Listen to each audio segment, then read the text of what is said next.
ನಮಸ್ಕಾರ ವೀಕ್ಷಕರೇ, ದೂರದರ್ಶನ ಚಂದನ ವಾಹಿನಿಯ ಯುವ ಚಂದನ ಕಾರ್ಯಕ್ರಮಕ್ಕೆ ಪ್ರೀತಿಯ ಸ್ವಾಗತ. ವೀಕ್ಷಕರೇ, SLC ಮತ್ತು PUC ರಿಸಲ್ಟ್ ಬಂತು, ಮುಂದೇನು ಎಂಬ ಪ್ರಶ್ನೆ ಹಲವಾರು ಪಾಲಕ ಪೋಷಕರಲ್ಲಿ ಹಾಗೂ ವಿದ್ಯಾರ್ಥಿಗಳಲ್ಲಿ ಮೂಡೋದು ಸಹಜ. ಆ ಎಲ್ಲ ಪ್ರಶ್ನೆಗಳಿಗೆ ಉತ್ತರ ಸಿಗುವಂಥದ್ದು ಈಗ ಹಲವಾರು ಕಾರ್ಯಕ್ರಮಗಳನ್ನು ತಾವು ನೋಡಿರ್ತೀರಾ, ಹಲವಾರು ಕಡೆ ಮಾಹಿತಿ ತಗೊಂಡಿರ್ತೀರಾ. ಆದರೆ ಕೆಲವು ವೃತ್ತಿಪರ ಕೋರ್ಸ್ಗಳನ್ನ ಆಯ್ಕೆ ಮಾಡ್ಕೋಬೇಕು ಅನ್ನೋರಿಗೆ ಏನು ಮುಂದೆ ಅನ್ನೋ ಪ್ರಶ್ನೆಗೆ ಉತ್ತರಗಳನ್ನ ಹುಡುಕುವಂಥ ಪ್ರಯತ್ನ ಇವತ್ತಿನ ಈ ಕಾರ್ಯಕ್ರಮದಲ್ಲಿ. ಬನ್ನಿ ಕಾರ್ಯಕ್ರಮಕ್ಕೆ ಸ್ವಾಗತಿಸೋಣ. ತಾಂತ್ರಿಕ ಶಿಕ್ಷಣ ನಿರ್ದೇಶನಾಲಯ ನಿರ್ದೇಶಕರು ಶ್ರೀ ಪ್ರಸನ್ನ HIAS ಸರ್, ನಮಸ್ಕಾರ, ಕಾರ್ಯಕ್ರಮಕ್ಕೆ ಸ್ವಾಗತ. ನಮಸ್ಕಾರ ಸರ್. ಈಗಾಗಲೇ ಹೇಳಿದ ರೀತಿಯಲ್ಲಿ ಏನು SLC ಮತ್ತು PUC ಇಲ್ಲಿ ಪಾಸ್ ಆಗ್ತಾರೆ, ಬಹಳಷ್ಟು ಜನಕ್ಕೆ ಪ್ರಶ್ನೆ ಮೂಡುತ್ತೆ. ವಿಶೇಷವಾಗಿ ನಾನು ಕೆಲಸ ಮಾಡಬೇಕು, ವೃತ್ತಿಪರ ಕೋರ್ಸ್ಗಳನ್ನ ಆಯ್ಕೆ ಮಾಡ್ಕೋಬೇಕು, ನನಗೆ ಯಾವ ಕೋರ್ಸ್ ಉತ್ತಮ ಅನ್ನೋದು ತಮ್ಮ ಅನಿಸಿಕೆ? ವಿದ್ಯಾರ್ಥಿಗಳು ಮತ್ತು ಪೋಷಕರ ಆಸಕ್ತಿ ಒಂದು ಕಡೆ ಆದ್ರೆ ಅವಕಾಶಗಳು ಏನೇನಿದೆ ಅಂತ ನಾವು ವಿಚಾರ ಮಾಡೋದಾದ್ರೆ, ವಿಶೇಷವಾಗಿ SSLC ಉತ್ತೀರ್ಣರಾದಂತಹ ವಿದ್ಯಾರ್ಥಿಗಳಿಗೆ ಭವಿಷ್ಯದಲ್ಲಿ ನಾವು ಮನೆಯ ಪರಿಸ್ಥಿತಿ ಆಧರಿಸಿ ನಾವು ಯಾವುದೇ ಒಂದು ಶಿಕ್ಷಣ ಮುಗಿತಿದ್ದಂಗೆ ನಮಗೆ ಒಂದು ಉದ್ಯೋಗ ಬೇಕು ಅನ್ನುವಂತಹ ಸ್ಥಿತಿ ಇರುವಂತಹ ವಿದ್ಯಾರ್ಥಿಗಳು, ಪೋಷಕರು ಡಿಪ್ಲೊಮೊ ಮಾಡುವಂಥದ್ದು ಸೂಕ್ತ ಅಂತ ನಾನು ಅಭಿಪ್ರಾಯ ಪಡ್ತೀನಿ. ನಾನು ಕರ್ನಾಟಕ ರಾಜ್ಯದ ತಾಂತ್ರಿಕ ಶಿಕ್ಷಣ ಇಲಾಖೆಯ ನಿರ್ದೇಶಕನಾಗಿ ಹೇಳುವಂಥದ್ದಾದರೆ, ಕರ್ನಾಟಕ ರಾಜ್ಯದಲ್ಲಿ 107 ಪಾಲಿಟೆಕ್ನಿಕ್ಗಳು ಸರ್ಕಾರದ ವತಿಯಿಂದ ನಡೆಸಲ್ಪಡುತ್ತೆ. ಸುಮಾರು 47ರಷ್ಟು ಏಡೆಡ್ ಪಾಲಿಟೆಕ್ನಿಕ್ ಕಾಲೇಜುಗಳು ರಾಜ್ಯದಲ್ಲಿದೆ. ಅದೇ ರೀತಿ ಸುಮಾರು 150ಕ್ಕಿಂತಲೂ ಹೆಚ್ಚು ಖಾಸಗಿ ಪಾಲಿಟೆಕ್ನಿಕ್ಗಳು ಸಹ ಇದೆ. SSLC ಮುಗಿತಿದ್ದಂಗೆನೆ ವಿದ್ಯಾರ್ಥಿಗಳು ಮತ್ತು ಪೋಷಕರು ಮುಂದೆ ವಿದ್ಯಾರ್ಥಿ ಹೈಯರ್ ಎಜುಕೇಶನ್ ಮಾಡಬೇಕು, ನಾವು ರಿಸರ್ಚ್ ಮಾಡಬೇಕು, ಬೇರೆ ಬೇರೆ ಮಾಸ್ಟರ್ಸ್ ಮಾಡಬೇಕು ಅನ್ನುವಂತಹ ಆಸಕ್ತಿ ಇರುವಂಥವ್ರು ಕೆಲವರು ಇರ್ತಾರೆ. ಕೆಲವು ಪೋಷಕರು ಮನೆಯ ಪರಿಸ್ಥಿತಿ ಆಧರಿಸಿ ನಾವು PUC ಸೇರಿಸಬೇಕು ಅಥವಾ ಪಾಲಿಟೆಕ್ನಿಕ್ ಅಲ್ಲಿ ಡಿಪ್ಲೊಮೊಗೆ ಸೇರಿಸಬೇಕು, ಅದರಿಂದ ಏನು ಉಪಯೋಗ ಆಗುತ್ತೆ ಅಂತನ್ನುವಂಥದ್ದಾದರೆ, ಅವಕಾಶಗಳ ಬಗ್ಗೆ ಇಂತಹ ವಿದ್ಯಾರ್ಥಿಗಳಿಗೆ ನಾನು ಹೇಳುವಂಥದ್ದು, ತಾವು ಪಾಲಿಟೆಕ್ನಿಕ್ ಅಲ್ಲಿ ಡಿಪ್ಲೊಮೊವನ್ನು ಮಾಡಿ. ಯಾಕೆ ಈ ಮಾತನ್ನು ನಾನು ಹೇಳ್ತಾ ಇದ್ದೀನಿ ಅಂತಂದರೆ, ಇವತ್ತು ತಾಂತ್ರಿಕ ಕೋರ್ಸ್ಗಳನ್ನು ಮಾಡಿದವರಿಗೆ ಉದ್ಯೋಗಗಳು ಬಹಳಷ್ಟು ಅರಸಿ ಬರ್ತಾ ಇದೆ. ಇವತ್ತು ತಮಗೆಲ್ಲ ಗೊತ್ತಿರುವಂತೆ ನಮ್ಮ ಪಾಲಿಟೆಕ್ನಿಕ್ಗಳಲ್ಲಿ ಡಿಪ್ಲೊಮೊ ಮಾಡಿದಂಥವರು ರಾಜ್ಯದಲ್ಲಿ, ರಾಷ್ಟ್ರದಲ್ಲಿ ಮಾತ್ರ ಅಲ್ಲ, ಇವತ್ತು ಅಂತಾರಾಷ್ಟ್ರೀಯ ಮಟ್ಟದಲ್ಲಿ ಸಹ ಅವರಿಗೆ ತುಂಬ ಬೇಡಿಕೆ ಇದೆ. ತಾಂತ್ರಿಕ ಶಿಕ್ಷಣ ತಮಗೆ ಗೊತ್ತು, ನಮ್ಮಲ್ಲಿ ಪಾಲಿಟೆಕ್ನಿಕ್ಗಳಲ್ಲಿ ಏನು ತಾವು ಇಂಜಿನಿಯರಿಂಗ್ ಅಂತೇಳಿ ಸಬ್ಜೆಕ್ಟ್ಗಳನ್ನ ಹೇಳ್ತೀರಾ, ಎಲ್ಲ ಕೋರ್ಸ್ಗಳು ಸಹ ನಮ್ಮ ಪಾಲಿಟೆಕ್ನಿಕಲ್ಲಿ ಸಿಗುತ್ತೆ.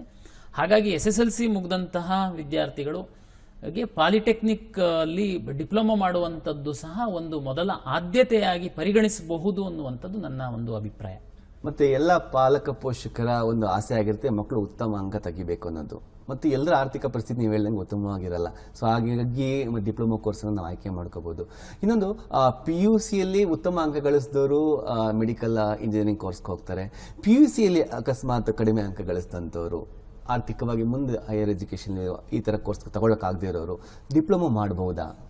ಎರಡು ವಿಷಯ. ಒಂದು, SSLC ಪಾಸ್ ಆಗ್ತಿದ್ದಂಗೆ ನಾವು ನಮ್ಮ ಡಿಪ್ಲೊಮೊದಲ್ಲಿ ಅಡ್ಮಿಷನ್ ಅನ್ನು ಕೊಡ್ತೀವಿ. PUCಯಲ್ಲಿ ವಿಜ್ಞಾನದ ವಿದ್ಯಾರ್ಥಿಗಳು PUC ನಂತರ ಅವರು BSc ಅಥವಾ BE ಇನ್ಯಾವುದೋ ವೃತ್ತಿಪರ ಕೋರ್ಸ್ಗಳನ್ನು ಮಾಡೋಕ್ಕಾಗಲ್ಲ, ನಾವು ಡಿಪ್ಲೊಮೊ ಮಾಡ್ತೀವಿ ಅಂತಂದರೆ, ವಿಜ್ಞಾನ ವಿದ್ಯಾರ್ಥಿಗಳಿಗೆ 2ನೇ ವರ್ಷಕ್ಕೆ ನಾವು ಅಡ್ಮಿಷನ್ ಸಹ ಕೊಡ್ತೀವಿ. ITI ಮಾಡಿದಂತಹ ವಿದ್ಯಾರ್ಥಿಗಳಿಗೆ ಸಹ ಲ್ಯಾಟ್ರಲ್ ಎಂಟ್ರಿ ಅಂತ ಹೇಳ್ತೀವಿ, 2ನೇ ವರ್ಷಕ್ಕೆ ನಾವು ಅಡ್ಮಿಷನ್ನ ಕೊಡ್ತೀವಿ. ಬಹುತೇಕ ವಿದ್ಯಾರ್ಥಿಗಳು SSLC ಮುಗಿತಿದ್ದಂಗೆ ನಮ್ಮ ಡಿಪ್ಲೊಮೊ ಸೇರುವಂಥದ್ದು ಸಹಜ. ಅವರು ಬೇರೆ ಎಲ್ಲ ವಿದ್ಯಾರ್ಥಿಗಳಿಗಿಂತನೂ ನಮ್ಮಲ್ಲಿ ಸ್ವಲ್ಪ ಒಳ್ಳೆ ರೀತಿಯಲ್ಲಿ ಶಿಕ್ಷಣ ಸಿಗುವಂಥದ್ದು ಮತ್ತು ವೃತ್ತಿಪರ ಕೋರ್ಸ್ ಆಗಿರೋದ್ರಿಂದ, ಅಂದರೆ ಡಿಪ್ಲೊಮಾ ಮುಗಿತಿದ್ದಂಗೆ ಉದ್ಯೋಗ ಸಿಗುವಂಥದ್ದಕ್ಕೆ, ಅಂದರೆ ಉದ್ಯೋಗ ಯಾರು ಬೇಕು, ನಾವು ಹೈಯರ್ ಎಜುಕೇಷನ್ ಮಾಡಲ್ಲ ಅಂತನ್ನುವಂಥವರಿಗೆ ಡಿಪ್ಲೊಮಾ ಮುಗಿದ ತಕ್ಷಣ ಅವರಿಗೆ ಉದ್ಯೋಗ ಸಿಗುವಂಥದ್ದು ಖಾತ್ರಿ. ಸೊ ಹಾಗಾಗಿ PUCಯಲ್ಲಿ ಕೂಡ ಲ್ಯಾಟ್ರಲ್ ಎಂಟ್ರಿ ತಗೋಬೋದು, 1 ವರ್ಷ ಸೆಕೆಂಡ್ ಇಯರ್ಗೆ ಅಡ್ಮಿಷನ್ ಸಿಗುತ್ತೆ. ಹಾಗೆ ಆನ್ಲೈನ್ ಮತ್ತು ಆಫ್ಲೈನ್ ಈಗ ಬಹಳಷ್ಟು ಅಡ್ಮಿಷನ್ಗಳಾಗ್ತಾ ಇದೆ. ನಾವು ಡಿಪ್ಲೊಮೊಗೆ ಅಡ್ಮಿಷನ್ ಆಗಬೇಕಂತಂದರೆ ಆನ್ಲೈನ್ ಆಗಬೇಕಾ, ಆಫ್ಲೈನ್ ಆಗಬೇಕಾ, ಹೇಗೆ ಅಡ್ಮಿಷನ್ ಪ್ರೊಸೆಸ್ ನಡೆಯುತ್ತೆ ಸರ್? ಕರ್ನಾಟಕ ರಾಜ್ಯದಲ್ಲಿ ಇರುವಂತಹ ಪಾಲಿಟೆಕ್ನಿಕ್ ಕಾಲೇಜುಗಳಲ್ಲಿ ಕೆಲವೊಂದು ಕಾಲೇಜುಗಳಿಗೆ ತುಂಬ ಬೇಡಿಕೆ ಇದೆ.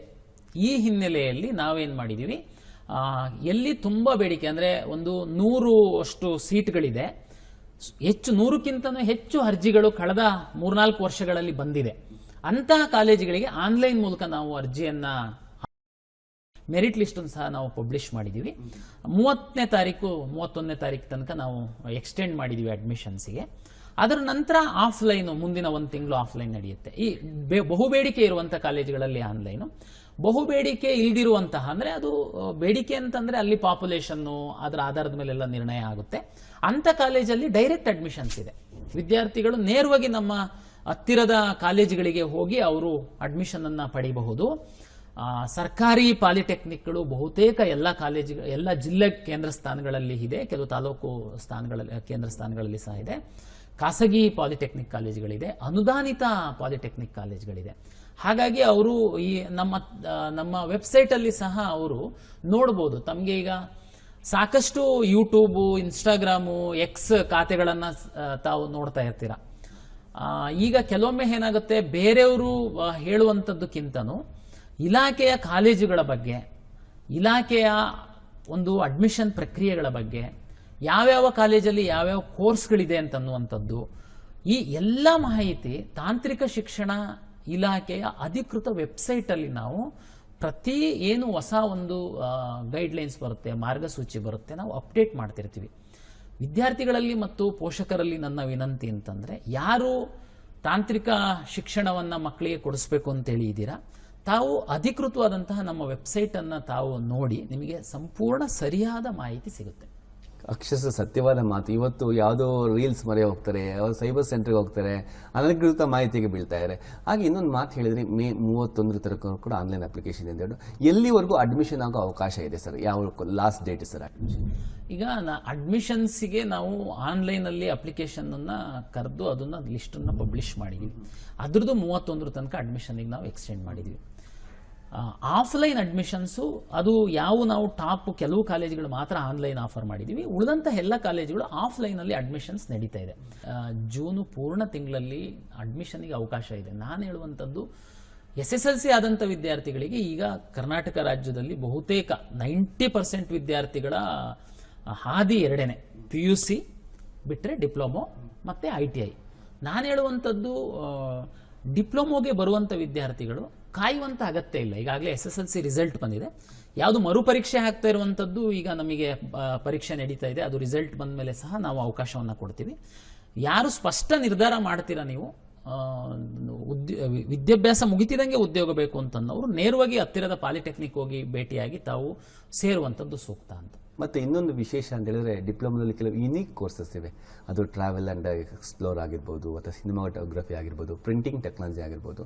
ಈ ಕೋರ್ಸ್ಗಳ ಬಗ್ಗೆ ಒಂದಷ್ಟು ಮಾಹಿತಿ ಕೊಡ್ಬೋದಾ? ಕರ್ನಾಟಕ ರಾಜ್ಯದಲ್ಲಿ ತಾವೇನು ಇಂಜಿನಿಯರಿಂಗ್ ಕಾಲೇಜ್ಗಳನ್ನ ತಾವು ಗೂಗಲ್ ಮಾಡಿದರೆ, ಇಂಜಿನಿಯರಿಂಗ್ ಕಾಲೇಜಲ್ಲಿ ಏನೆಲ್ಲ ಕೋರ್ಸ್ ನೋಡ್ತೀರಾ, civil, mechanical, automobile, computer science, AI, ಇದೆಲ್ಲ, ಈ ಎಲ್ಲ ಕೋರ್ಸ್ಗಳು ನಮ್ಮ ಪಾಲಿಟೆಕ್ನಿಕಲ್ಲಿ ಇದೆ.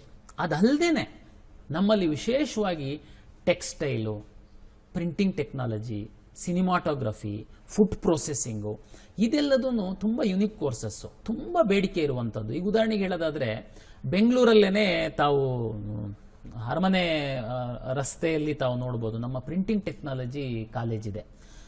ರಾಜ್ಯದಲ್ಲಿ 6,000ಕ್ಕಿಂತ ಹೆಚ್ಚು ಪ್ರಿಂಟಿಂಗ್ ಪ್ರೆಸ್ಗಳಿದೆ, ನೋಂದಾಯಿತ ಪ್ರಿಂಟಿಂಗ್ ಪ್ರೆಸ್ಗಳಿದೆ.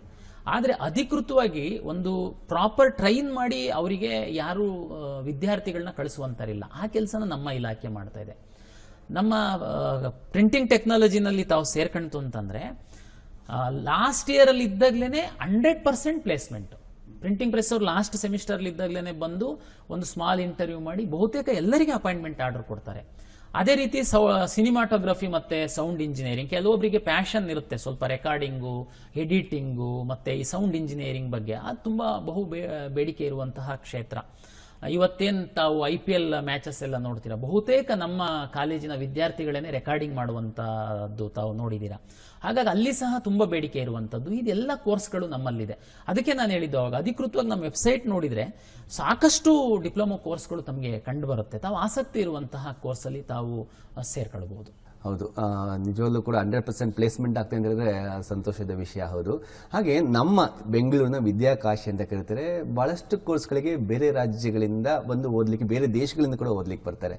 ಈಗ ಡಿಪ್ಲೊಮಾ ಕೋರ್ಸ್ಗಳಿಗೆ ಏನಾದ್ರು ಬೇರೆ ರಾಜ್ಯದ ವಿದ್ಯಾರ್ಥಿಗಳು ಓದಬೇಕು ಅಂತ ಹೇಳಿದ್ರೆ ಏನು ಅವಕಾಶ ಇದೆ ಅವರಿಗೆ? ಡಿಪ್ಲೊಮೊ ಕೋರ್ಸ್ಗಳಿಗೆ ಎಲ್ಲ ರಾಜ್ಯದ ವಿದ್ಯಾರ್ಥಿಗಳು ಸಹ ಬಂದು ಕರ್ನಾಟಕದಲ್ಲಿ ಡಿಪ್ಲೊಮೋವನ್ನು ಮಾಡ್ಬೋದು. ಏಕೆಂದರೆ ನಮ್ಮಲ್ಲಿ ಖಾಸಗಿ ಕಾಲೇಜುಗಳು ಸಹ ಇದೆ. ಸರ್ಕಾರಿ ಕಾಲೇಜುಗಳಲ್ಲಿ ನಾವು ರಿಸರ್ವೇಷನ್ ಕೊಡುವ ಹಿನ್ನೆಲೆಯಲ್ಲಿ ಕರ್ನಾಟಕ ರಾಜ್ಯದಲ್ಲಿ 7 ಇಯರ್ಸ್ ಓದಬೇಕು ಅಂತನ್ನುವಂಥ ಒಂದು ನಿಯಮ ಇರೋದ್ರಿಂದ ಸರ್ಕಾರಿ 107 ಕಾಲೇಜುಗಳಲ್ಲಿ ಅದಕ್ಕೆ ಅವಕಾಶ ಇಲ್ಲ. ಬಟ್ ಖಾಸಗಿ ಕಾಲೇಜುಗಳಲ್ಲಿ ಎಲ್ಲ ರಾಜ್ಯದವರು ಬಂದು ಸೇರುವಂಥದ್ದಕ್ಕೆ ಅವಕಾಶ. ಹಾಗೆ ಡಿಪ್ಲೊಮಾ ನಂತರ ಮತ್ತೇನು? ಈಗ ತಾವು ಆಲ್ಮೋಸ್ಟ್ ಬಹಳಷ್ಟು ಹೇಳಿದಿರ ಯುನೀಕ್ ಕೋರ್ಸ್ಗಳಲ್ಲಿ ಹೇಗೆ ಪ್ಲೇಸ್ಮೆಂಟ್ ಆಗ್ತದೆ ಅಂತ ಹೇಳ್ಬಿಟ್ಟು. ಸೊ ಡಿಪ್ಲೊಮಾ ನಂತರ ಮತ್ತೇನು? ಉದಾಹರಣೆ ಹೈಯರ್ ಎಜುಕೇಶನ್ ಕಂಟಿನ್ಯೂ ಮಾಡ್ಬೋದಾ? ಕೆಲಸ ಅಂದರೆ ಯಾವೆಲ್ಲ ಆಪರ್ಚುನಿಟಿ ಸಿಗ್ತದೆ, ಅದ್ರ ಬಗ್ಗೆ ಒಂದಷ್ಟು ಮಾಹಿತಿ ಕೊಡೋದಾದ್ರೆ. ನಾನು ಅಂತಿಮವಾಗಿ ಡಿಪ್ಲೊಮೊ ವಿದ್ಯಾರ್ಥಿಗಳಿಗೆ, ಡಿಪ್ಲೊಮೊ ಮಾಡಬೇಕು ಅಂತಿರುವಂಥವರಿಗೆ ಬಹಳ ಮುಖ್ಯವಾದಂಥ ಒಂದು ವಿಷಯ ಹೇಳಲಿಕ್ಕೆ ಇಚ್ಛೆ ಪಡ್ತೀನಿ. ನಾನು ಅವಾಗಲೇ ಹೇಳಿದೆ, ಡಿಪ್ಲೊಮೊ ಸೇರುವಂಥವರು ಉದ್ಯೋಗ ತಕ್ಷಣ ನಮಗೆ ವಿದ್ಯಾಭ್ಯಾಸ ಮುಗಿತಿದ್ದಂಗೆ ಉದ್ಯೋಗ ಸಿಕ್ಕಬೇಕು, ಮನೆ ಪರಿಸ್ಥಿತಿ ಸ್ವಲ್ಪ ಕಷ್ಟ ಇದೆ, ನಾನೇ ದುಡಿಬೇಕು ಅಂತನ್ನುವಂಥವ್ರು ತಕ್ಷಣ ಡಿಪ್ಲೊಮೊ ಸೇರ್ಕೊಂಡ್ರೆ ತುಂಬ ಸಹಾಯ ಆಗುತ್ತೆ ಅಂತ. ಮುಂದುವರೆದು ಹೇಳ್ತೀನಿ, ಯಾರು ಉನ್ನತ ಶಿಕ್ಷಣವನ್ನು ಮಾಡಬೇಕು ಅಂತೇಳಿ ಆಸೆಯನ್ನು ಪಡ್ತೀರಾ ತಾವು ಸಹ ಡಿಪ್ಲೊಮೊ ಸೇರ್ಬೋದು ಅಂತ. ಈಗ ಒಂದು ಭಾವನೆ ಹೇಗಿದೆ ಅಂತಂದರೆ, PUC-ನಲ್ಲಿ ಸೈನ್ಸು ಸೇರಿ ನಂತರ ಇಂಜಿನಿಯರಿಂಗು ಮೆಡಿಕಲ್ಲು ಮಾಡ್ತೀವಿ ಅಂತೇಳಿ 10th ತುಂಬ ಮೆರಿಟ್ ಇರುವಂಥವರೆಲ್ಲ PUC-ಗೆ ಹೋಗಿ ಸೇರ್ತಾರೆ.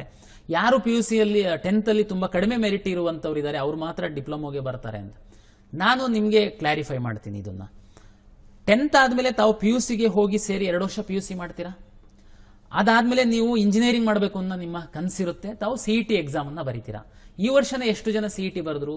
3,11,000 ಜನ CET ಬರೆದ್ರು. 2,75,000 ಜನಕ್ಕೆ ಇಂಜಿನಿಯರಿಂಗ್ ರ್ಯಾಂಕನ್ನು ನಾವು ಕೊಟ್ವಿ. ಸರ್ಕಾರದ ವತಿಯಿಂದ ಸೀಟ್ ಅಲಾಟ್ ಮಾಡುವಂಥದ್ದು ಕಳೆದ ವರ್ಷ 79,000 ಇಂಜಿನಿಯರಿಂಗ್ ಸೀಟ್ ಇತ್ತು ನಾವು ಅಲಾಟ್ ಮಾಡಿದ್ದು. ಇಲ್ಲಿ ಇವರು ಯಾಕೆ ಡಿಪ್ಲೊಮಾ ಮಾಡಿದವರು ಆ ಕಡೆಯಿಂದ ಬರೋದಕ್ಕಿಂತನೂ ಹೆಚ್ಚು ಅವಕಾಶಗಳು ಉನ್ನತ ಶಿಕ್ಷಣಕ್ಕೆ ಸಹ ಅವಕಾಶ ಇದೆ ಅನ್ನುವಂಥದ್ದು ನಾನು ಸಿಂಪಲ್ ಆಗಿ ಹೇಳುವಂಥದ್ದು ಅಂತಂದ್ರೆ, ಒಂದು, ಯಾರು ಡಿಪ್ಲೊಮಾ ಮಾಡ್ತೀರಾ, ಡಿಪ್ಲೊಮಾ ಮುಗೀತಿದ್ದಂಗೆನೆ ನಾನು ಮನೆ ಪರಿಸ್ಥಿತಿ ಸ್ವಲ್ಪ ಕಷ್ಟ ಇದೆ, ನೌಕರಿ ಮಾಡ್ತೀನಿ ಅಂತಂದ್ರೆ ಸಾಕಷ್ಟು ಕಂಪ್ನಿಗಳು ಬಂದು ನಿಮ್ಮನ್ನ ಕೆಲಸಕ್ಕೆ ಸೇರಿಸ್ಕೊಳ್ತಾರೆ.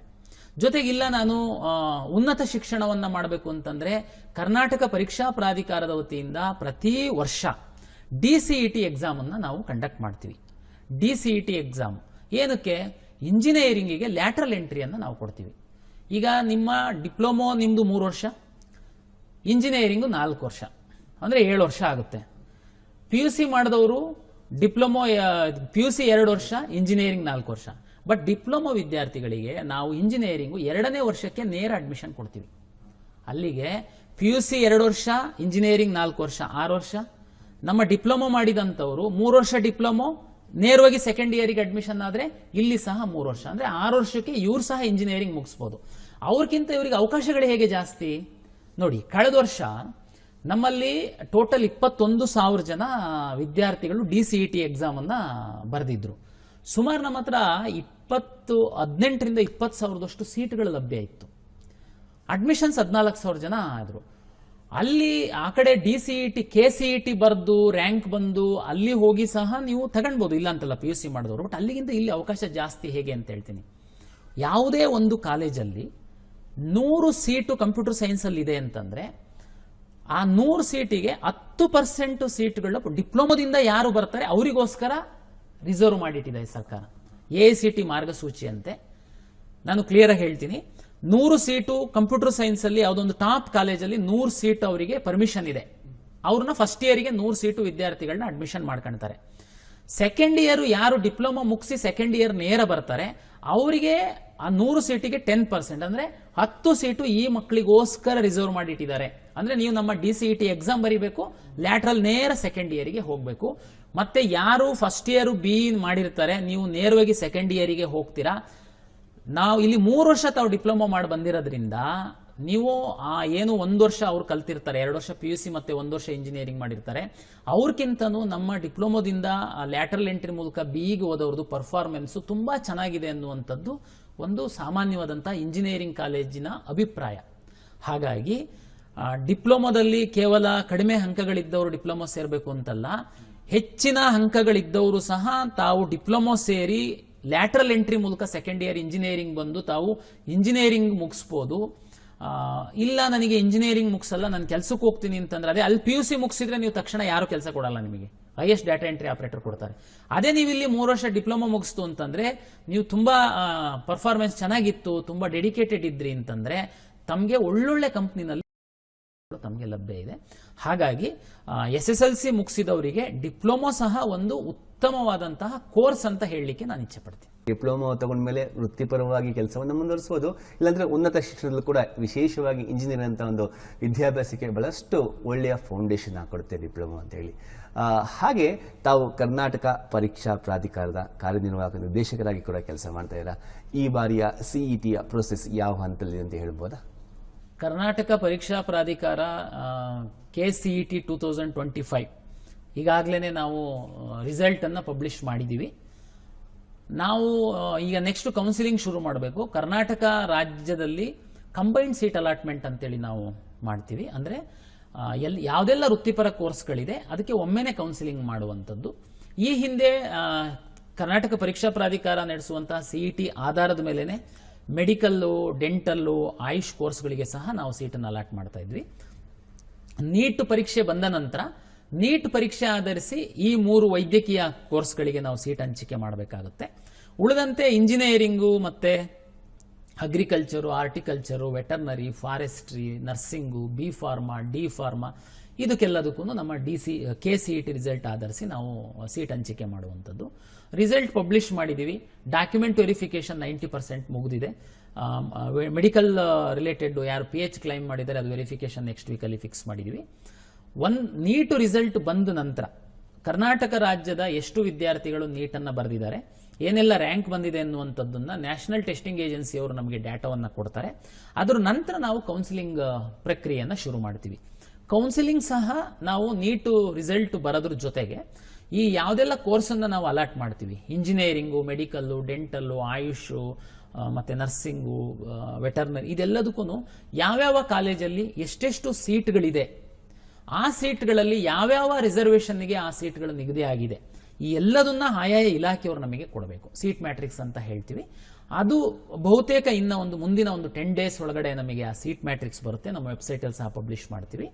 ನಂತರ ನಾವು ಕೌನ್ಸಿಲಿಂಗ್ ನೀಟ್ ರಿಸಲ್ಟ್ ಸಹ ಬರುತ್ತೆ. ಬಂದಾದ್ಮೇಲೆ ನಾವು ಕೌನ್ಸಿಲಿಂಗ್ ಶುರು ಮಾಡ್ತೀವಿ. ಏನು ಕೌನ್ಸಿಲಿಂಗು? ಹಿಂದೆಲ್ಲ KEಗೆ ಬಂದು ಆಫ್ಲೈನ್ ಕೌನ್ಸಿಲಿಂಗ್ ಇರ್ತಿತ್ತು. ಈಗ ಲಾಸ್ಟ್ 3-4 ವರ್ಷದಿಂದ 100% ನಮ್ಮ ಆಫೀಸಿಗೆ ಬರ್ದಿಲ್ದಿರುವಂತಹ ಪರಿಸ್ಥಿತಿಯಲ್ಲಿ ಟೆಕ್ನಾಲಜಿಯನ್ನು ಅಭಿವೃದ್ಧಿಪಡಿಸಿದ್ದಾರೆ. ಹಾಗಾಗಿ ತಾವು ತಮಗೀಗಾಗಲೇ ಲಾಗಿನ್ ಮತ್ತು OTP ಬೇಸ್ಡ್ ಪಾಸ್ವರ್ಡ್ ಸಿಸ್ಟಮ್ನ ವ್ಯವಸ್ಥೆಯನ್ನು ಮಾಡಿದ್ದೀವಿ. ತಾವು ಮನೆಯಲ್ಲೇನೆ ಕೂತು KE ವೆಬ್ಸೈಟಲ್ಲಿ ತಾವು ಲಾಗಿನ್ ಆಗಿಬಿಟ್ಟು ಯಾವ ಕಾಲೇಜಿಗೆ ನಿಮ್ಮ ಆದ್ಯತೆಗಳಿದಾವೆ, ಆಪ್ಷನ್ ಎಂಟ್ರಿ ಅಂತೇಳಿ ನಾವು ಹೇಳ್ತೀವಿ. ಆಪ್ಷನ್ ಎಂಟ್ರಿ ಮಾಡುವಂಥದ್ದಕ್ಕೆ ನಾವು ಒಂದು ಟೈಮ್ ಟೇಬಲ್ ಕೊಡ್ತೀವಿ. ಯಾವ ಕಾಲೇಜು, ಯಾವ ಕೋರ್ಸು ನಿಮ್ಮದು ಪ್ರಿಯಾರಿಟಿ ಇದೆ, ಒಂದು ವೇಳೆ ಅದು ಸಿಕ್ಕಿಲ್ಲ ಅಂದರೆ ನೆಕ್ಸ್ಟು ಯಾವುದು ಸಿಗುತ್ತೆ ಬೇಕು ನಿಮಗೆ, ಈ ಪ್ರಿಯಾರಿಟಿಯನ್ನು ಹಾಕಿದರೆ ನಾವು ಲಾಸ್ಟ್ ಡೇಟ್ ನಂತರ ಅದನ್ನು ರನ್ ಮಾಡಿ ನಾವು ಸೀಟ್ ಅಲಾಟ್ ಮಾಡ್ತೀವಿ. ಅದರ ನಂತರ ನಾವು ಹೇಳ್ತೀವಿ ಏನೇನು ಮಾಡಬೇಕು ಅಂತೇಳಿ. ಹಾಗಾಗಿ ಒನ್ಸ್ ನೀಟ್ ರಿಸಲ್ಟ್ ಬಂದ ನಂತರ ನಾವು ಅಧಿಕೃತವಾಗಿ ನಮ್ಮ ಟೈಮ್ ಟೇಬಲನ್ನು ಪಬ್ಲಿಷ್ ಮಾಡಿ ನಾವು ಕೌನ್ಸಿಲಿಂಗನ್ನು ಶುರು ಮಾಡ್ತೀವಿ. ತಾಂತ್ರಿಕವಾಗಿ ಬೆಂಗಳೂರು ಮುಂದಿದೆ ಅನ್ನೋಕ್ಕೆ ಇದು ಕೂಡ ಒಂದು ಸಾಕ್ಷಿ ಅಂತ ಹೇಳ್ಬೋದು. ಹಾಗೆ ಈ ಬಾರಿ ಅನೇಕ ವಿನೂತನ ಕ್ರಮಗಳು, ವೆಬ್ ಕಾಸ್ಟಿಂಗ್ ಆಗಿರ್ಬೋದು, 11 ಲಕ್ಷಕ್ಕೂ ಹೆಚ್ಚು OMR ಶೀಟ್ಗಳನ್ನು ವೆಬ್ಸೈಟ್ನಲ್ಲಿ ಅಪ್ಲೋಡ್ ಮಾಡಿರ್ಬೋದು, ಬಹಳಷ್ಟು ವಿನೂತನ ಕ್ರಮ ಅಂತ ಹೇಳ್ಬೋದು. ಅದ್ರ ಬಗ್ಗೆ ಏನು ಹೇಳ್ತೀವಿ? ಪರೀಕ್ಷೆ ನಡೆಸುವಂಥದ್ದೊಂದು ಪಾರದರ್ಶಕವಾಗಿ ಪರೀಕ್ಷೆ ನಡೆಸಬೇಕು ಅಂತನ್ನುವಂಥದ್ದು ಎಲ್ಲ ವಿದ್ಯಾರ್ಥಿಗಳು ಮತ್ತು ಪೋಷಕರ ಒಂದು ಆಸೆ. ಸರ್ಕಾರ ಸಹ ಅದಕ್ಕೆ ಸ್ಪಂದಿಸಿ ಯಾವುದೇ ಒಂದು ಅನುಮಾನಗಳಿಗೆ, ಇವತ್ತು ಪರೀಕ್ಷಾ ಪ್ರಕ್ರಿಯೆ ಅಂತಂದ್ರೆ ಎಲ್ಲರೂ ಅನುಮಾನದ ದೃಷ್ಟಿಯಿಂದ ನೋಡುವಂತಹ ಸ್ಥಿತಿ ನಿರ್ಮಾಣ ಆಗಿದೆ. ಈ ಹಿನ್ನೆಲೆಯಲ್ಲಿ ಕರ್ನಾಟಕ ಪರೀಕ್ಷಾ ಪ್ರಾಧಿಕಾರ ಹೆಚ್ಚು ಪಾರದರ್ಶಕವಾಗಿ ಏನೆಲ್ಲ ಮಾಡಬಹುದು ಅನ್ನುವಂಥದ್ದು ನಮ್ಮ ಉನ್ನತ ಶಿಕ್ಷಣ ಇಲಾಖೆ ಸಚಿವರಾದಂತಹ MC ಸುಧಾಕರ್ ಅವರು ಕರ್ನಾಟಕ ಪರೀಕ್ಷಾ ಪ್ರಾಧಿಕಾರದ ಅಧ್ಯಕ್ಷರು ಸಹ. ಹಾಗಾಗಿ ಅವರು ಹೆಚ್ಚು ಪಾರದರ್ಶಕತೆ ತರುವ ಹಿನ್ನೆಲೆಯಲ್ಲಿ ಒಂದಷ್ಟು ಕ್ರಮಗಳನ್ನು ನಮ್ಮ ಬೋರ್ಡಲ್ಲಿ ನಾವು ತೀರ್ಮಾನ ಮಾಡಿದ್ವಿ. ಅದರ ಭಾಗವಾಗಿಯೇ ನಾವು ಮೊದಲ ಬಾರಿಗೆ CET ಪರೀಕ್ಷೆಯ ಕೊಠಡಿಗಳಿಂದ ನಾವು ವೆಬ್ ಕ್ಯಾಸ್ಟಿಂಗ್ ಅನ್ನು ನಾವು ಮಾಡಿದ್ವಿ. ಅಂದ್ರೆ ಲೈವ್ ವೆಬ್ ಕ್ಯಾಸ್ಟಿಂಗ್, ವಿದ್ಯಾರ್ಥಿಗಳು ಪರೀಕ್ಷೆ ಬರೆಯುವಂತಹ ಸಂದರ್ಭದಲ್ಲಿ ಜಿಲ್ಲಾ ಕೇಂದ್ರ ಸ್ಥಾನದಲ್ಲಿ ಮಾನಿಟರ್ ಮಾಡ್ತಾ ಇದ್ರು, ವಿದ್ಯಾರ್ಥಿಗಳು ಬರೀತಿರುವಂಥದ್ದು, ಮೂವ್ಮೆಂಟು, ಯಾವುದೇ ಒಂದು ಅಕ್ರಮಗಳು ನಡೀಬಾರದು ಅಂತನ್ನುವಂಥದ್ದು ಒಂದು ಪಾಯಿಂಟು. ಎರಡನೇದು ನಾವು ಸುಧಾರಣೆ ಅಂತಂದ್ರೆ ಅರ್ಜಿ ಹಾಕಿದಂಥ ಸಂದರ್ಭದಲ್ಲಿ ವಿದ್ಯಾರ್ಥಿ ಒಂದು ಫೋಟೋವನ್ನ ಅಪ್ಲೋಡ್ ಮಾಡಿರ್ತಾನೆ. ಅದೇ ವಿದ್ಯಾರ್ಥಿ ಪರೀಕ್ಷಾ ಕೇಂದ್ರಕ್ಕೆ ಬರಬೇಕು ಅಂತನ್ನುವಂಥದ್ದು ನಿಯಮ. ಅಂದ್ರೆ ಇಂಪರ್ಸನೇಷನ್ ಆಗ್ಬೋದು, ಯಾರಿಗೆ ಯಾರನ್ನೋ ಕಳಿಸುವಂತ ಇಂಥದ್ದೆಲ್ಲ ಸ್ವಲ್ಪ ಅಲ್ಲಿ ಇಲ್ಲಿ ಚರ್ಚೆ ಆಗ್ತಾ ಇರುತ್ತೆ, ನಡೀತಾ ಇರುತ್ತೆ. ಅದಕ್ಕೆ ನಾವೇನ್ ಮಾಡಿದ್ವಿ, ಕೆಇಎ ವತಿಯಿಂದ ಒಂದು ಮೊಬೈಲ್ ಆಪ್ ಅನ್ನ ಅಭಿವೃದ್ಧಿಪಡಿಸಿದ್ವಿ. 100 ವಿದ್ಯಾರ್ಥಿಗಳಿಗೆ ಒಂದು ನಮ್ಮ ಡಿಪ್ಲೊಮೊ ವಿದ್ಯಾರ್ಥಿಗಳನ್ನ ವಾಲಂಟಿಯರ್ ಆಗಿ ನಾವು ಪ್ರಥಮ ಬಾರಿಗೆ ಬಳಸಿ KCET ಪರೀಕ್ಷಾ ಕೇಂದ್ರಕ್ಕೆ ಒಬ್ಬ ವಿದ್ಯಾರ್ಥಿ ಬಂದ ಅಂತಂದ್ರೆ ಅವನು ನಾವು ಮೊಬೈಲ್ ಅಲ್ಲಿ ಫೋಟೋ ಕ್ಯಾಪ್ಚರ್ ಮಾಡ್ತಿದ್ವಿ. ಅವನು ಅಪ್ಲಿಕೇಶನ್ ಹಾಕಿರುವಂತಹ ಫೋಟೋ, ಬಂದಿರುವಂತಹ ವಿದ್ಯಾರ್ಥಿ ಫೋಟೋ, ಇದೆರಡನ್ನು ಮ್ಯಾಚ್ ಆದ್ರೆ ಮಾತ್ರ ನಾವು ಪರೀಕ್ಷಾ ಕೇಂದ್ರದೊಳಗಡೆ ಬಿಟ್ಟಿದೀವಿ. ಅಂದ್ರೆ ಅರ್ಜಿ ಹಾಕಿದವನೇ ಬಂದು ಪರೀಕ್ಷೆ ಬರ್ದಿದ್ದಾನೆ ಎನ್ನುವಂಥದ್ದು ನಾವು ಖಾತ್ರಿ ಮಾಡ್ಕೊಂಡಿದೀವಿ. ಇದು ಪಾರದರ್ಶಕತೆಗೆ ತಂದಂತಹ 2ನೇ ನಿಯಮ. 3ನೇ ನಿಯಮ, ಪರೀಕ್ಷೆ ಆದ ನಂತರ ಏನು OMR ಶೀಟ್ ಬೇಸ್ಡ್ ನಾವು ಪರೀಕ್ಷೆ ಮಾಡುವಂಥದ್ದು, ಅದು ನಮ್ಮ ಪ್ರಾಧಿಕಾರದ ಕಚೇರಿಗೆ ಮುಟ್ಟಿದ ತಕ್ಷಣ ನಾವು ಸ್ಕ್ಯಾನಿಂಗ್ ಶುರು ಮಾಡಿ ತಕ್ಷಣ ಅದನ್ನ ಪಬ್ಲಿಕ್ಕಿಗೆ ನಾವು ಲೈವ್ ಮಾಡಿದ್ವಿ. ಅಂದ್ರೆ ಯಾವ ರೀತಿ ಅಂತಂದ್ರೆ ರಾಜ್ಯದ 775 ಪರೀಕ್ಷಾ ಕೇಂದ್ರಗಳಲ್ಲಿ ಈ ಸರಿ ನಾವು ಪರೀಕ್ಷೆಯನ್ನ ನಡೆಸಿದ್ವಿ. PCMB 4 ಸಬ್ಜೆಕ್ಟಿಗೆ ಪರೀಕ್ಷೆಯನ್ನ ನಡೆಸಿದ್ವಿ. ಒಟ್ಟು 11.5 ಲಕ್ಷ OMR ಶೀಟ್ಗಳು ನಮ್ಮ ಹತ್ರ ಇತ್ತು. ಈ ಎಲ್ಲ OMR ಶೀಟ್ಗಳನ್ನ ಪರೀಕ್ಷಾ ಕೇಂದ್ರವಾರು, ಸಬ್ಜೆಕ್ಟ್ ವಿಷಯವಾರು ನಾವು ನಮ್ಮ ವೆಬ್ಸೈಟ್ ಅಲ್ಲಿ ಹಾಕಿದೀವಿ. ಈಗ ಉದಾಹರಣೆಗೆ ತಾವು ಬೆಂಗಳೂರು ಮಲ್ಲೇಶ್ವರಂ ಡಿಗ್ರಿ ಕಾಲೇಜಲ್ಲಿ ನಮ್ದು ಪರೀಕ್ಷಾ ಕೇಂದ್ರ ಇತ್ತು. ತಾವು ತಮ್ಮ ವೆಬ್ಸೈಟಿಗೆ ಹೋಗ್ಬಿಟ್ಟು ಮಲ್ಲೇಶ್ವರಂ ಡಿಗ್ರಿ ಕಾಲೇಜನ್ನ ಕ್ಲಿಕ್ ಮಾಡಿದ್ರೆ ಆ ಡಿಗ್ರಿ ಕಾಲೇಜ್ ಒಳಗಡೆ 4 ಸಬ್ಜೆಕ್ಟ್ ಬರೆದಿರುವಂತಹ ಎಲ್ಲ ವಿದ್ಯಾರ್ಥಿಗಳ OMR ಶೀಟ್ ಅನ್ನು ತಾವು ನೋಡಬಹುದು. ಈಗ ನಾವು ರಿಸಲ್ಟ್ ಪಬ್ಲಿಷ್ ಮಾಡಿದೀವಿ. ಯಾರೋ ಒಬ್ಬ ವಿದ್ಯಾರ್ಥಿ ರ್ಯಾಂಕ್ ಬಂದಿದ್ದಾನೆ, ಅವ್ನು ಹೆಂಗ್ ರ್ಯಾಂಕ್ ಬಂದಿದ್ದಾನೆ, ತುಂಬಾ ಬರ್ದಿದ್ದಾನೆ OMR ಹೆಂಗಿದೆ, ಯು ಕ್ಯಾನ್ ಸಿ. ನಮ್ಮ ವೆಬ್ಸೈಟ್ ಅಲ್ಲಿ ಅವನು OMR ಸಹ ಲಭ್ಯ ಇದೆ. ನಾವು OMR ಶೀಟ್ ಎಲ್ಲದನ್ನು ನಾವು ಅಪ್ಲೋಡ್ ಮಾಡಿದ ಮೇಲೆ ವೆಬ್ಸೈಟ್ ಅಲ್ಲಿ ಆಮೇಲೆ ನಾವು ಕೀ ಆನ್ಸರ್ ಬಿಟ್ಟು ಎಲ್ಲ ಪ್ರಕ್ರಿಯೆ ಮಾಡಿದ್ವಿ. ಅಂದ್ರೆ ಇದೆಲ್ಲ ಏನಂತಂದ್ರೆ ವಿದ್ಯಾರ್ಥಿಗಳು ಮತ್ತೆ ಪೋಷಕರಿಗೆ ಪಾರದರ್ಶಕವಾಗಿ ಆಗ್ತಾ ಇದೆ. ಯಾರು ಅಭ್ಯಾಸ ಮಾಡ್ತಾರೆ, ಯಾರು ಕಷ್ಟಪಡ್ತಾರೆ, ಅವರಿಗೆ ಒಂದು ಪರೀಕ್ಷೆನಲ್ಲಿ ಸರಿಯಾದ ಫಲಿತಾಂಶ ಬರಬೇಕು, ಯಾವುದೇ ಒಂದು ಅಕ್ರಮ ಮಾರ್ಗಗಳಲ್ಲಿ ಯಾವುದೇ ವಿದ್ಯಾರ್ಥಿಗಳು ಯಶಸ್ಸು ಗಳಿಸಬಾರದು ಅನ್ನುವಂತಹ ಎಲ್ಲರ ನಿರೀಕ್ಷೆಗೆ ಪೂರ್ವಕವಾಗಿ ನಾವು ಕೆಲಸ ಮಾಡ್ತೀವಿ. ಇದು ಇಲಾಖೆಯ ಪಾರದರ್ಶಕತೆಗೆ ಹಿಡಿದ ಕನ್ನಡಿ ಅಂತ ಹೇಳಿದ್ರೆ ಅತಿಶಯೋಕ್ತಿ ಆಗಲಾರದು. ಕೊನೆಯ ಪ್ರಶ್ನೆ ಸರ್, ಇವತ್ತು ನಾವು ಕೃತಕ ಬುದ್ಧಿಮತ್ತೆ ಏಜ್ನಲ್ಲಿದ್ದೀವಿ, ಆರ್ಟಿಫಿಷಿಯಲ್ ಇಂಟೆಲಿಜೆನ್ಸ್. ಸೊ ಅದನ್ನು ಕೂಡ ಪ್ರಾಧಿಕಾರ ಉಪಯೋಗಿಸ್ತಾ ಇದೆ, ಚಾಟ್ ಬೋರ್ಡ್ನ, KEA ಬೋರ್ಡ್, ಅದ್ರ ಬಗ್ಗೆ ಹೇಳೋದಾದ್ರೆ ಕರ್ನಾಟಕ ಪರೀಕ್ಷಾ ಪ್ರಾಧಿಕಾರಕ್ಕೆ ಕರ್ನಾಟಕ KCET ನಲ್ಲಿ ಕರ್ನಾಟಕ ರಾಜ್ಯದ ಹೆಚ್ಚು ವಿದ್ಯಾರ್ಥಿಗಳಿರ್ತಾರೆ. ನರ್ಸಿಂಗಿಗೆ ಸಂಬಂಧಪಟ್ಟಂತೆ ಇಲ್ಲಿ ಕರ್ನಾಟಕದಲ್ಲಿ ಸೀಟ್ ಪಡಿಬೇಕು ಅಂತಂದ್ರೆ ಬೇರೆ ರಾಜ್ಯದವರು ಸಹ KCET ನಲ್ಲಿ ರಿಜಿಸ್ಟ್ರೇಷನ್ ಮಾಡಿಸಬೇಕು. ಅದೇ ರೀತಿ ನಿಮ್ದು ಮೆಡಿಕಲ್ಲು, ಡೆಂಟಲ್ಲು ಮತ್ತೆ PG ನೀಟ್ ಎಕ್ಸಾಮ್ ಬರೆದ ವಿದ್ಯಾರ್ಥಿಗಳೆಲ್ಲರೂ ಮ್ಯಾನೇಜ್ಮೆಂಟ್ ಸೀಟನ್ನು ಪಡೆಯುವಂಥದ್ದಕ್ಕೆ ಬೇರೆ ಬೇರೆ ರಾಜ್ಯದ ವಿದ್ಯಾರ್ಥಿಗಳು ಸಹ ನಮ್ಮಲ್ಲಿ ರಿಜಿಸ್ಟ್ರೇಷನ್ ಮಾಡಿಸ್ತಾರೆ. ಸಾಕಷ್ಟು ಅವರಿಗೆ ಡೌಟ್ಸ್ ಇರುತ್ತೆ ಡಾಕ್ಯುಮೆಂಟ್ ಬಗ್ಗೆ, ಡೇಟ್ ಬಗ್ಗೆ, ಇದೆಲ್ಲದನ್ನು. ನೀವು ನಮ್ಮಲ್ಲಿ ಏನೇನೇ ನಾವು ಕಾಲ್ ಸೆಂಟರ್ ಮಾಡಿ ಅಪ್ಗ್ರೇಡ್ ಮಾಡಿದ್ರು ನಾವು ಅಷ್ಟು ಜನರಿಗೆ ಹಾಕಿ ಅಷ್ಟು ಫೋನನ್ನು ಅಟೆಂಡ್ ಮಾಡುವಂಥದ್ದು ಕಷ್ಟ ಇತ್ತು. ಈಗ ಉದಾಹರಣೆ ಕೆಲವೊಂದು ಸಿಂಪಲ್ ಕ್ವಶನ್ ಇರ್ತಿತ್ತು, ರಿಪೀಟೆಡ್ಲಿ ಕೇಳ್ತಾ ಇದ್ರು. ಅದಕ್ಕೆ ನಾವು KEA ಚಾಟ್ ಬಾಟ್ ಅನ್ನ ನಾವು BSNL ಅವರು ಸಹಕಾರದಿಂದ ನಾವು ಅದನ್ನ ಇಂಟ್ರೊಡ್ಯೂಸ್ ಮಾಡಿದೀವಿ. ಅದು ನಾವು ಏನೆಲ್ಲ ನಮ್ಮ ಒಂದು ಗೈಡ್ಲೈನ್ಸ್ ಇದೆ, ಈಗ ಉದಾಹರಣೆ ನೆಕ್ಸ್ಟ್ ಕೌನ್ಸಿಲಿಂಗ್ ಡೇಟ್ ಅನ್ನು ನಾವು ಪಬ್ಲಿಷ್ ಮಾಡ್ತೀವಿ. ಇದೆಲ್ಲ ನಾವು ಆ ನೋಟಿಫಿಕೇಶನ್ಸ್ ಅನ್ನ ನಾವು ಅಪ್ಲೋಡ್ ಮಾಡ್ತು ಅಂತಂದ್ರೆ ನಮ್ಮ ವೆಬ್ಸೈಟ್ ಅಲ್ಲಿ ಹೋದ್ರೆ ತಮಗೆ ಗೊತ್ತಾಗುತ್ತೆ, ಒಂದು ಚಾಟ್ ಬಾಟ್ ಡಿಸ್ಪ್ಲೇ ಆಗುತ್ತೆ. ನೀವು ಅಲ್ಲಿ ಹೋಗಿ ಏನ್ ಬೇಕಾದ್ರೂ ಕ್ವಶನ್ಸ್ ಕೇಳ್ಬೋದು. AI ಬಳಕೆ ಮಾಡಿರೋದ್ರಿಂದ ಅದು ನಮ್ಮ ಏನು ಗೈಡ್ಲೈನ್ಸ್ ಇದೆ ಅದನ್ನು ಎಕ್ಸ್ಟ್ರಾಕ್ಟ್ ಮಾಡಿ ನಿಮಗೆ ಆನ್ಸರ್ ಮಾಡುತ್ತೆ. 90% ವಿದ್ಯಾರ್ಥಿಗಳಿಗೆ, ಪೋಷಕರಿಗೆ ನಮ್ಮ ಚಾಟ್ ಬಾಟ್ ಅಲ್ಲಿ ಆನ್ಸರ್ ಸಿಕ್ಬಿಡುತ್ತೆ. ಮತ್ತೆ ಅವ್ರು ಫೋನ್ ಮಾಡೋ ಪ್ರಯತ್ನ ಮಾಡೋದಕ್ಕೆ ಹೋಗಲ್ಲ. ಕೆಲವರಿಗೆ ಸಿಕ್ತೇ ಇರ್ಬೋದು, ಅವ್ರದ್ದೇನೋ ಕ್ವಶನ್ ಡ್ರಾಫ್ಟ್ ಸರಿಯಾಗಿ ಮಾಡಿಲ್ಲದೆ ಇರ್ಬೋದು, ಏನಾದ್ರೂ ಅವ್ರದ್ದು ಬೇರೆ ಈ ಬಿಯಾಂಡ್ ಏನೋ ಡೌಟ್ಸ್ ಇರ್ಬೋದು. ಅದಕ್ಕೆ ಸಹ ನಾವು ಆ ಚಾಟ್ ಬಾಟ್ ಒಳಗಡೆನೆ ಪ್ರಶ್ನೆನ ಕೇಳುವಂಥದ್ದಕ್ಕೆ ಅವಕಾಶ ಮಾಡಿದೀವಿ. ಒಂದ್ ವೇಳೆ ಅಂದ್ರೆ ಆ ಪ್ರಶ್ನೆ ಅದು ಉತ್ತರ ಕೊಡ್ಲಿಲ್ಲ ಅಂತಂದ್ರೆ ಅದು ನಮಗೆ ಅದು ಪ್ರಶ್ನೆನ ಕಳಿಸ್ಕೊಡುತ್ತೆ. ಬ್ಯಾಕ್ ಎಂಡ್ ಅಲ್ಲಿ ನಾವು ಅದನ್ನ ನೋಡ್ಬಿಟ್ಟು ಸರಿಯಾದ ಉತ್ತರವನ್ನ ಕಳಿಸುವಂಥದ್ದಕ್ಕೆ ಮಾಡ್ತೀವಿ. ಅಂದ್ರೆ AI ಬಳಕೆ ಮಾಡಿ ಚಾಟ್ ಬಾಟ್ ಮುಖಾಂತರ ಸುಮಾರು 2 ಲಕ್ಷಕ್ಕಿಂತ ಹೆಚ್ಚು ಪ್ರಶ್ನೆಗಳನ್ನ ಕೇಳಿದ್ದಾರೆ ಲಾಸ್ಟ್ 2 ತಿಂಗಳಲ್ಲಿ. ತುಂಬಾ ಪೇರೆಂಟ್ಸ್ಗೆ ಮತ್ತೆ ವಿದ್ಯಾರ್ಥಿಗಳಿಗೆ ಅನುಕೂಲ ಆಗಿದೆ. ಮಾಹಿತಿ ತಂತ್ರಜ್ಞಾನ, ಕೃತಕ ಬುದ್ಧಿಮತ್ತೆ ಯುಗದಲ್ಲಿ ಎಲ್ಲವೂ ಕೂಡ ಫಿಂಗರ್ ಟಿಪ್ಸ್ ಅಲ್ಲಿ ಸಿಗ್ತದೆ ಮಾಹಿತಿ. ಆದರೆ ಇಲಾಖೆಯ ವೆಬ್ಸೈಟ್ಗೆ ಹೋಗಿ ಅಲ್ಲೇ ಅಧಿಕೃತ ಮಾಹಿತಿಯನ್ನು ಪಡ್ಕೊಳ್ಳಿ ಅಂತ ಹೇಳ್ತಾ ಇವತ್ತಿನ ಯುವಚಂದನ ಕಾರ್ಯಕ್ರಮದಲ್ಲಿ ಭಾಗವಹಿಸೋದಕ್ಕೆ ಧನ್ಯವಾದಗಳು ಸರ್. ತಮಗೂ ಧನ್ಯವಾದಗಳು. ಕರ್ನಾಟಕ ರಾಜ್ಯದ SSLC ಉತ್ತೀರ್ಣರಾದಂತಹ ವಿದ್ಯಾರ್ಥಿಗಳಿಗೆ ಮತ್ತು ಪೋಷಕರಿಗೆ ಕರ್ನಾಟಕ ತಾಂತ್ರಿಕ ಶಿಕ್ಷಣ ಇಲಾಖೆ ಅಧೀನದಲ್ಲಿರುವಂತಹ ಪಾಲಿಟೆಕ್ನಿಕ್ ಕಾಲೇಜುಗಳು ಮತ್ತು ಪಾಲಿಟೆಕ್ನಿಕ್ ಕಾಲೇಜುಗಳಲ್ಲಿ ಡಿಪ್ಲೊಮೊ ಕೋರ್ಸ್ಗಳನ್ನು ಮಾಡಿದರೆ ಏನೆಲ್ಲ ಅವಕಾಶಗಳಿದೆ ಅನ್ನುವಂಥದ್ದನ್ನು ತಿಳಿಸುವಂಥದ್ದಕ್ಕೆ ಅವಕಾಶ ಕಲ್ಪಿಸಿಕೊಟ್ಟಂತಹ ಯುವಚಂದನ ಕಾರ್ಯಕ್ರಮಕ್ಕೆ ತಾಂತ್ರಿಕ ಶಿಕ್ಷಣ ಇಲಾಖೆಯ ಪರವಾಗಿ ಅಭಿನಂದನೆಗಳನ್ನು ಸಲ್ಲಿಸ್ತೀನಿ. ನಮಸ್ಕಾರ. ಮುಂದಿನ ಯುವಚಂದನ ಕಾರ್ಯಕ್ರಮದಲ್ಲಿ ಮತ್ತಷ್ಟು ವಿಷಯಗಳೊಂದಿಗೆ ಮತ್ತೆ ಬರ್ತೀವಿ. ಅಲ್ಲಿವರೆಗೂ ನಮಸ್ಕಾರ.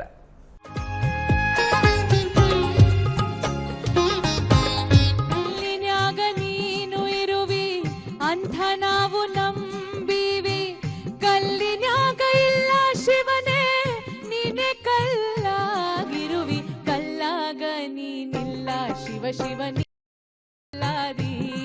ದೇವರ ಭಯಕ್ಕೆ ಬಂದಿದ್ದೀನಿ ಅನಿಸ್ತಾ ಇದೆ ಕ್ಷಮಿಸ್ಬೇಕು. ಭಕ್ತನಿಗೆ ಎಲ್ಲ ಅಧಿಕಾರ ಇದೆ, ಬಯ್ಯೋಕಾರ ಇದೆ, ಅವನ ನೋವನ್ನು ಹೇಳ್ಕೊಳ್ಳೋದು. ಆದ್ರೆ ಅದು ಕೇಳೋ ಮಾದೇವ ಮನ್ಸನ ಜೀವ ನೀ ನುಡಿಸಿ ಆಡ್ಯಾಕ ಢಮರುವಾಗ್ಯಾವ.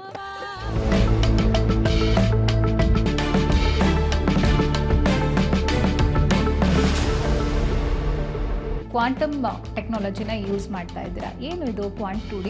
ಒಂದು ಲೇಯರ್ ಅಣುಗಳನ್ನ ತೆಗೆದ್ರೆ ನನಗೆ ಗ್ರಫೀನ್ ಅನ್ನೋ ಮೆಟೀರಿಯಲ್ ಸಿಗುತ್ತೆ. We are doing electronics for detection of single photons. ಈ ಆರ್ಟಿಫಿಷಿಯಲ್ ಇಂಟೆಲಿಜೆನ್ಸ್ ಅಥವಾ ರೊಬಾಟಿಕ್ಸ್ ಅನ್ನೋದು ಕರೆಂಟ್ ಮ್ಯಾಟರ್ ಆಫ್ ಇಂಟ್ರೆಸ್ಟ್ ಅಂತಾನೆ ಹೇಳ್ಬೋದು. So we are concentrating on excellence. Cancer research is going on in our lab and we hope to go into human trials very soon within this decade.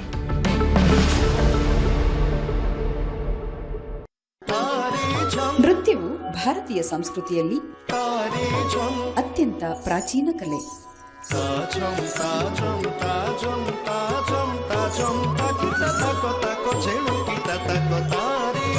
ಸಂಗೀತ ನಾಟ್ಯ ಅಕಾಡೆಮಿಯು 8 ಸಾಂಪ್ರದಾಯಿಕ ನೃತ್ಯಗಳನ್ನು ಶಾಸ್ತ್ರೀಯ ನೃತ್ಯಗಳಾಗಿ ಗುರುತಿಸಿದೆ. ಈ ನೃತ್ಯ ಪ್ರಕಾರಗಳ ಕಾರ್ಯಕ್ರಮ ನೂಪುರನಾದ ಪ್ರತಿ ಸೋಮವಾರ ರಾತ್ರಿ 8 ಗಂಟೆಗೆ.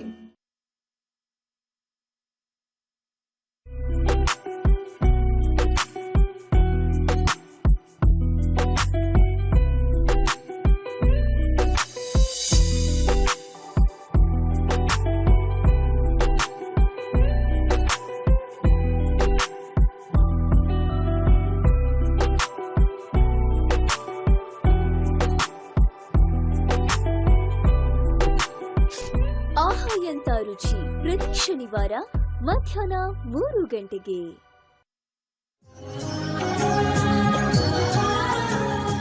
ಚಿಣ್ಣರ ಲೋಕ ಕಾರ್ಯಕ್ರಮಕ್ಕೆ ಸ್ವಾಗತ.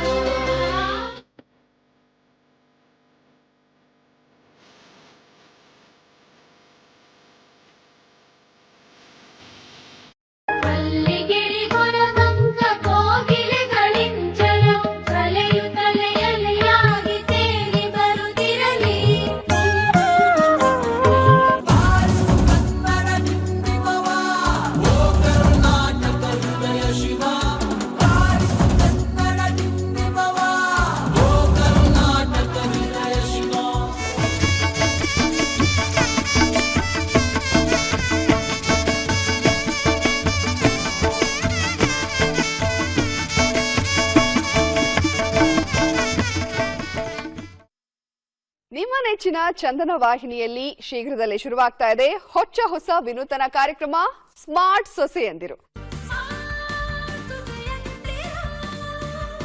ಇದು ಅತ್ತೆ ಸೊಸೆ ನಡುವಿನ ಬಾಂಧವ್ಯವನ್ನ ತೋರಿಸುವಂತ ಕಾರ್ಯಕ್ರಮ. ಈ ಕಾರ್ಯಕ್ರಮದಲ್ಲಿ ಭಾಗಿಯಾಗಬೇಕಂದ್ರೆ ನೀವು ನಮ್ಮ ಸ್ಟುಡಿಯೋಗೆ ಬರೋ ಅವಶ್ಯಕತೆ ಇಲ್ಲ. ನಮ್ಮ ತಂಡನೇ ನಿಮ್ ಮನೆಗೆ ಬರುತ್ತೆ, ಅತ್ತೆ ಸೊಸೆನ ಮಾತಾಡಿಸ್ತಾರೆ, ಅತ್ತೆ ಸೊಸೆನ ಆಟ ಕೂಡ ಆಡಿಸ್ತಾರೆ.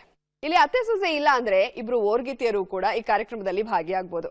ನೀವು ಕಾರ್ಯಕ್ರಮದಲ್ಲಿ ಭಾಗವಹಿಸಬೇಕಾದ್ರೆ ಈ ಮಾಹಿತಿಗಳನ್ನು ಕಳುಹಿಸಿ: ನಿಮ್ಮ ಹೆಸರು ಮತ್ತು ವಯಸ್ಸು, ವಿದ್ಯಾಭ್ಯಾಸ ಮತ್ತು ವೃತ್ತಿ, ಹವ್ಯಾಸಗಳು, ಮೊಬೈಲ್ ಸಂಖ್ಯೆ ಮತ್ತು ಪೂರ್ಣ ವಿಳಾಸ, ಇಬ್ಬರು ಜೊತೆಗಿರುವ ಇತ್ತೀಚಿನ ಭಾವಚಿತ್ರ. ನಮ್ಮ ವಿಳಾಸ: ನಿರ್ಮಾಪಕರು ಸ್ಮಾರ್ಟ್ ಸೊಸೆಯಂದಿರು ಕಾರ್ಯಕ್ರಮ, ದೂರದರ್ಶನ ಕೇಂದ್ರ, ಜೆಸಿ ನಗರ, ಬೆಂಗಳೂರು 560006. ಇಮೇಲ್ ವಿಳಾಸ dd.smartsociendiru@gmail.com. ಹೊಸ ವಿನೂತನ ಕಾರ್ಯಕ್ರಮ ಸ್ಮಾರ್ಟ್ ಸೊಸೆಯಂದಿರು.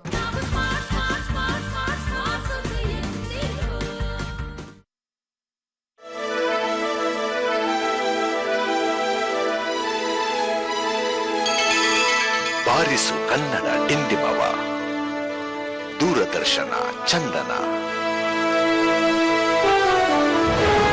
ಇದು ಕನ್ನಡ ವಾಹಿನಿ.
Ah